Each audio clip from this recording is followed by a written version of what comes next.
Ay, guys, huwag kayo magpanik!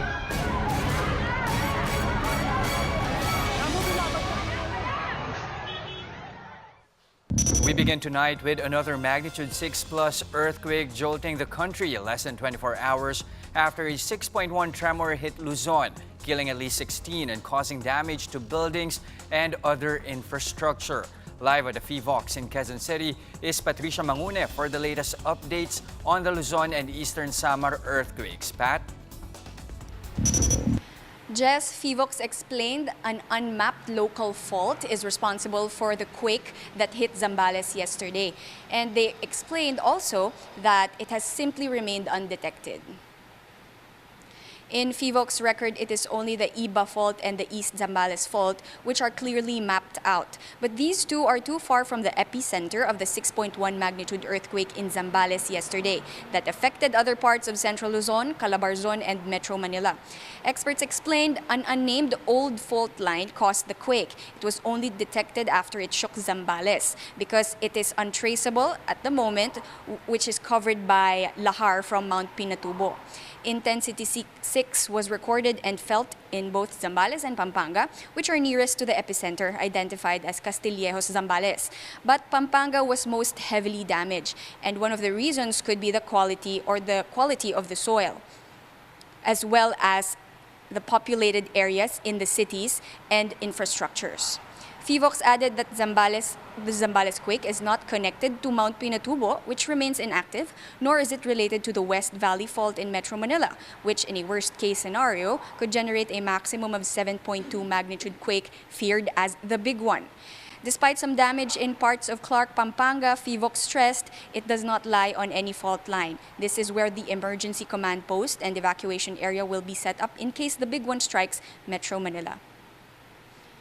Jess, in FIVOX latest data, we have 515 aftershocks recorded from the Zambales quake, while 37 aftershocks have been recorded in the Eastern Samar quake just this afternoon. And aftershocks may continue in the next few days, but they will be less frequent and they will reduce its strength eventually. Jess? Okay, Pat, are the two earthquakes related? Have there been back-to-back magnitude 6 plus earthquakes recorded in the country before? Right now, Jess, FIVOX explains that the earthquake in Zambales is totally separate from the earthquake that happened this afternoon in Eastern Samar. And the earthquake in Zambales was caused by a fault line, while this one in Eastern Samar was generated by a subduction process where the Philippine Trench or the Philippine Sea Plate moved and dived into the archipelago of Eastern Samar, causing it to shake. And this is also separate from the activity of fault lines in Eastern Samar. Jess?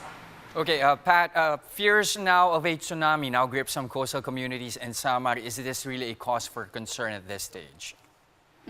Jess, the earthquake that happened in Eastern Samar is deep at 63 kilometers below the surface. And this, FIVOX experts explained that this deep or this kind of earthquake as deep as 63 kilometers is not enough to generate a tsunami or any storm surge or any waves in the coastal areas of Eastern Samar.